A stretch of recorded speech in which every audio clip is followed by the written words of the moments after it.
খারাপ সময়টাকে কখনোই অবহেলা করো না, কখনোই অবমূল্যায়ন করো না।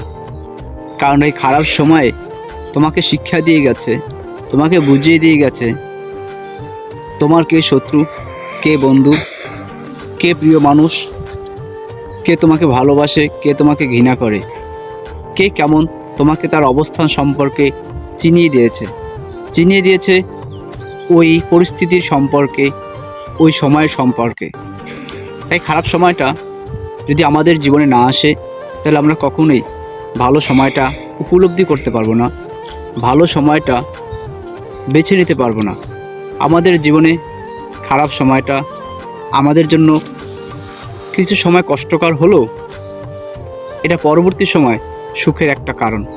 তাই খারাপ সময়কে আমরা গালি না দিই, আমরা তাকে অপমান অবহেলা না করে তাকে সুক্রিয়তান হিসাবে বেছে নেই।